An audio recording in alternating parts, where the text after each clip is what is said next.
loves, welcome back to my channel. Thank you so much for tuning in. As you guys can see by the title, today's video is all about the Mirena. I'm going to be talking about my journey with the Mirena from the date I put it in right up to the end when I removed it. If you guys are interested to find out all about this contraceptive, then please do keep on watching. Don't forget to subscribe to my channel and also give this video a very big thumbs up, and leave me a comment down below if you have tried this contraceptive or if you just have any information to share in general about contraceptives. I want this to be a comfortable conversation, a bit of a girl talk, so I really don't mind us sharing information with each other. So let's get into it. So I got my Mirena inserted on the 11th of June in 2019. I initially went to my gynae in March for you know, my annual pap smear, my checkup, and at the time I was taking the pill, but I wasn't taking the pill properly, and I really just wanted something that's a little bit more secure, in the sense that I'm not trying to fall pregnant. I don't want any oopsies. So I was really thinking, like, what is it that I could try out that is sort of guaranteed, even though these things aren't 100%, but we all know that the Mirena is very it's spoken very highly about in terms of contraceptives. Like, a lot of people say that, oh, I've been on mine for like 5 years and I've never had a you know, a pregnancy scare, blah blah blah. I was on the one that does have an hormone, not the copper one, by the way, just so that you guys know. So I got to put in on the 11th of June 2019. I went to a sexual health clinic. I didn't go to my gynae because when I spoke to her about it, she told me that she first has to give me a prescription and I have to go buy it, and then I have to go back to her so she can put it in, and she's very busy. So the long wait between appointments was just really gonna delay the process, and when I want to do something, I'm someone who wants to get it done as soon as possible. So I did a lot of research in terms of clinics and just places that I know that are safe. So when I say a sexual health clinic, for me was ideal because it focuses on those kind of things. I booked my appointment, I got an appointment, and you know, the doctor was very sweet. I went to the one in Brighton, by the way. I will leave a link down below. I'm not gonna put the specific doctor that I went to's name because I know some people are weird. Next thing you guys go there and you're like, yeah, but Mihlali said no. So I think there's like 3 or 4 different doctors in that clinic. I can't say anything about the other ones, but the one that I saw was extremely sweet. You know, she spoke me through the whole process. Obviously you do like a pregnancy test just to make sure that you're not pregnant, and they do recommend that you get it done when you are on your period because it's a little bit open down there, it's much more moist, so it's very easy to like insert it, it's less painful. So I went while I was on my period. I think it was probably like my 2nd or 3rd day of my period, something like that. And yeah, she spoke me through the process. She's like, so this is what's gonna happen, it might feel uncomfortable, you do have an option of getting anesthetic, but I didn't do that because my friend was like, I'm being dramatic. I've had 2 friends who've had the Mirena before and they were like, it's honestly not that painful. So she inserts the thing, and during it was painful for me, and apparently if you haven't had kids, then it's obviously going to be a little bit more painful than it would be for someone who has had children. So it was quite painful. It was hard to get in there. She had to do quite a bit of pushing, and she was like, your cervix is very tight. I was like, okay girl. So she put it in. She was like, you come back in 6 weeks for a checkup just to make sure that your body's not rejecting it, you're not reacting. And I was like, perfect, got you. So I drove myself to an interview because I actually had an interview right after that, and luckily at the clinic downstairs is a pharmacy, so you can get your pain meds same time and start taking them. I hadn't eaten, so I didn't take my pain meds, and I was in so much pain during that interview. Like, I had the worst cramps ever, and I'm generally someone who suffers from pretty bad cramps when I'm on my period. So I don't know if that procedure triggered my cramps, but my ovaries were wilding. It was so painful, but I did take my medication after I ate because luckily I got to eat at the interview. So the meds kicked in pretty quickly and the pain subsided, and then I went home. So now moving on to bleeding. So this is what's going to happen, and your doctor tells you you are going to bleed for up to 6 weeks. They say 4 to 6 weeks after the procedure, and it's not bleeding like a heavy period. I mean, in the beginning you could bleed like a heavy period, you could have days that are different, but I was spotting the entire time and I bled for longer than 6 weeks. And I had random days of cramping, like some days the cramps were really bad, or not even, you wouldn't even have cramps the whole day. Like there'd be random days where I'm fine, I have no cramps, and then I just get that one sharp, you know, that one very sharp cramp, like the one that just pierces through you, and you basically have to huddle up in a ball for 2 seconds, and then you find, and then your cramps are gone. So I just went through a lot of that, and I told my gynae all of this, and she was like, it's perfectly normal. I went in for my 6-week checkup. I was still spotting, and the gynae was like, this is also normal, some people do spot for longer. And my spotting wasn't too bad, I won't lie. I mean, I wore panty liners most of the time. I didn't have to use pads, and there were times where it was mixed with a lot of discharge, and I'm sorry for like getting into so much detail, but obviously this is going to help someone. So sometimes it was mixed with a lot of discharge, and I found like the whole process of having to, like, you know, change panty liners like every single hour was irritating me. At least a tampon, you could wear it for like maximum 4 hours. So on some days I would wear tampons, but yeah, it was just, you know, the normal spotting. And what else happened afterwards? Oh yes, so in terms of the deed, if you do have a partner, you should expect that he will probably feel it for the first couple of times you guys do have you know, intimate encounter. I don't know how to say it without saying too much, but he'll probably feel it, because at the time the person I was seeing was like, he can feel it and it's very uncomfortable. But after a while, it's sort of just like places itself somewhere properly where your person can't necessarily feel it. So you don't really have to worry about that. And honestly, I was very scared of being in pain when doing the deed afterwards, but I felt absolutely no pain. Like, this guy was suffering, I was feeling no pain whatsoever. So I was like, yes honey, thanks God, okay. And since we are talking about the deed, I also just want us to touch on libido, because this was a very common question. It honestly didn't, and I'm so happy it didn't, because that would have made me miserable. But it really didn't. It didn't affect my sex drive at all, and it made my periods so much lighter, guys, and it decreased the duration of my periods. My periods, I was someone who used to have their periods from 5 to 7 days in general, and I had the heaviest period ever, like especially in high school. Like, it was the worst thing ever for me. I had the worst, my period was so heavy. I was the kind of girl who had to wear a tampon and a pad at the same time, because I could sneeze and then my tampon is full, and I'm not even lying. So the Mirena really made my period so much lighter, and my periods used to last like 3 days max, which for me wasn't a normal thing, so I was over the moon. And even now, after I've removed it, my periods don't last that long either. They've probably gone up to like 4 days max now, but I haven't gone back to the whole, you know, the cycle of having 5 to 7 day periods, which is amazing.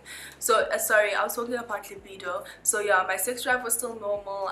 You know, I was still getting wet down there, and it also didn't cause any weird things like thrush and yeast infections, because I know some contraceptives do increase your chances of getting yeast and whatnot. Like when I was on Yaz, I used to get thrush all the time. Like, it just wasn't agreeing with my homegirl, you know what I'm saying? But I really didn't have that problem with the Mirena. So now we're gonna move on to where the problem started, okay? When the problem started, I would say around October, my skin started becoming very congested, developing cystic acne, and I know what it looks like and I know how it feels because I've had an experience. Now, the difference with this kind of acne, the acne I experienced with the Mirena compared to acne that I've had before in the past, is the fact that this acne was excruciating. It was painful. So by the time my acne had worsened, which was December, I think that was when my acne was at its peak, I was starting to get like really big painful pimples. And actually someone on my Instagram said to me that this looks like a reaction to a contraceptive. It doesn't look like the normal kind of acne that you usually get when you like just have like a random breakout. So I obviously knew at the time that this is definitely caused by the Mirena, because I haven't had acne like this in forever. I'm still taking the exact same vitamins I was taking when my skin cleared up. I still go in for my facials, but they're doing absolutely nothing for me. I'm still using the same products that cleared up my skin. So what is the problem? It's an internal thing. It's the Mirena. So that's when when I was home, I was just like, you know what? When I get back to Joburg, I'm taking this thing out. I don't care. Yeah, I keep it. And at this point, I've obviously had it for 6 months. 16th of Jan, I drove myself to my gynae and I was like, girl, I'm here for my annual checkup and I also want you to take out this Mirena. And she was like, what am I gonna put you on? I don't want you to fall pregnant, girl. And I was like, girl, I don't want to fall pregnant, but I don't care right now, like please just take this thing out of me. So she took out the Mirena and she also saw my skin and she was like, yo, we need to work on clearing your skin as well. She's a very, very sweet lady, so she was just like, okay, I'll prescribe Diane for you, because Diane was the one, I would honestly say that Diane is one contraceptive that I had no problems with. Like the only problem with it is just it's a pill, guys, and I'm so bad with taking pills. But if I was good with taking Diane, my life would be smooth sailing. Like Diane didn't affect my weight, it didn't affect my skin, it didn't affect my mood swings, absolutely nothing. And that's another thing with the Mirena, like some people become depressed, but I can't really talk on that because I didn't really have that experience with it. It didn't affect me emotionally, it was just the face, girl. Let me tell you something, not even a month after I'd gotten it removed, I started to see a difference in my skin. And just to speed up the process, I obviously made some diet changes while I was still on it in December. I cut dairy from my diet, I completely stopped consuming sugar. I only consumed the natural sugars, which is obviously like fruit and stuff, and that really helped speed up the recovery process after I'd removed the Mirena, because the breakouts really stopped quickly. Now the only problem is obviously the acne scarring, which is also still something that I'm working on till this day. That's really just like my experience with the Mirena, and I can't sit here and be like I wouldn't recommend it, it's a horrible contraceptive. Not at all, because it treated me well. The only problem that I had is my skin, as I'm saying again. And the one thing people really need to understand with contraceptives is that every single person has a different experience. It's actually really not even up to you, it's a trial and error thing. You will never know how your experience with something will be unless you try it, and that's the unfortunate thing about contraceptives. So now I'm just going to go through some of the questions that I got from the Q&A that I put up on my stories with regards to the Mirena, because I just want to make sure that I didn't leave out anything. So firstly, someone asked me, would you recommend this contraceptive method for an 18-year-old? I 100% would. I love the fact that the Mirena isn't something that you need to constantly worry about changing every month, or you know, taking a pill every day. I think it's definitely one of the safest contraceptive methods in my opinion, especially if you don't have a reaction to it. You get this thing inserted, it lasts you up to 5 years, meaning that if you are someone who is not planning on having kids in the next 5 years, then you are really just like covered for those 5 years.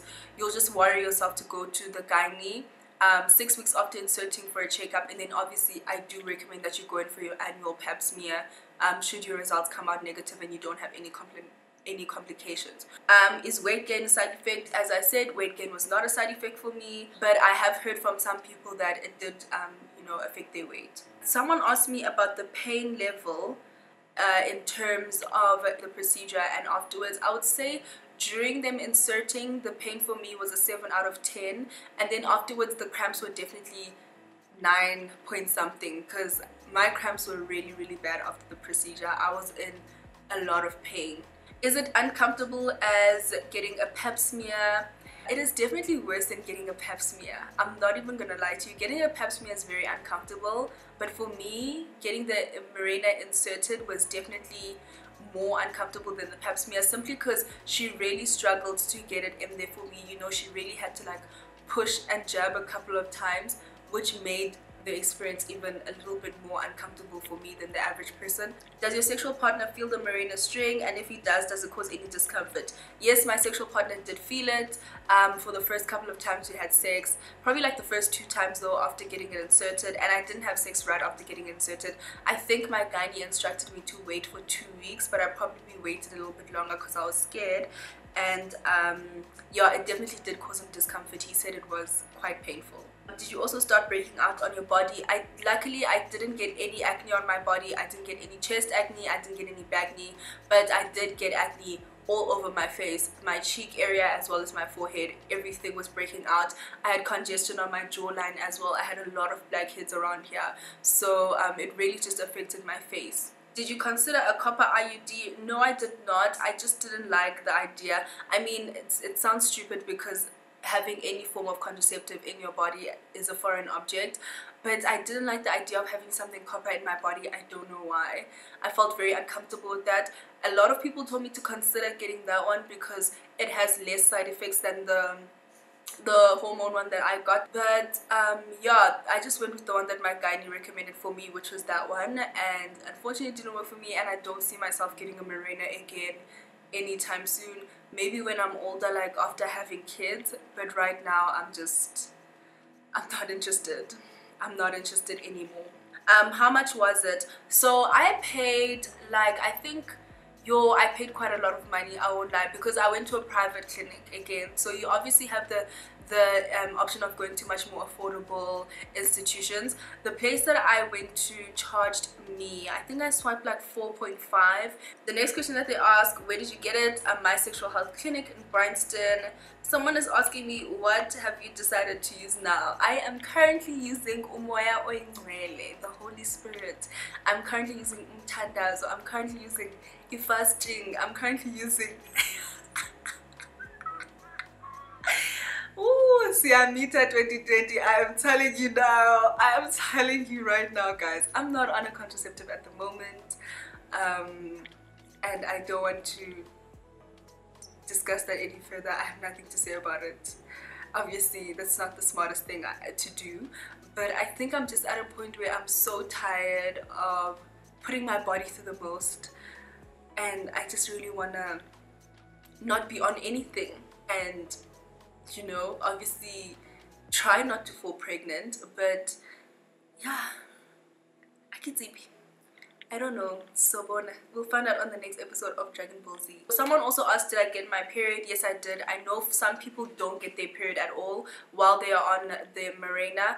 I did get my period, and I'm actually glad I did get my period, because I think that not getting your period, even though you're on a contraceptive, there's always going to be that nerve-wracking element. So it could affect you differently, but I certainly did get my period every single month without fail, and was actually pretty much always on time. I never really experienced a late period. So yeah, loves, that is basically it. I hope that you guys got all the information that you need about the Mirena. If you have any other questions, if you feel like there's anything I didn't really touch on, please do leave a comment down below in the comment section. Don't be afraid to ask further. I will try my utmost best to respond to as many questions as possible, but I trust that there obviously are other people who've watched the video who have experience who can also give their input. We are always open to learning, and I'm always saying this, we can always learn from each other, so don't be afraid to share your experience down below as well. I hope you guys enjoyed these kind of videos. Let me know if you guys want a little bit more girl talk videos, and maybe suggest topics down below as well. Don't forget to subscribe to my channel before you leave, like this video and share it. I will see you guys in my next video. Don't be strangers, stay blessed and beautiful.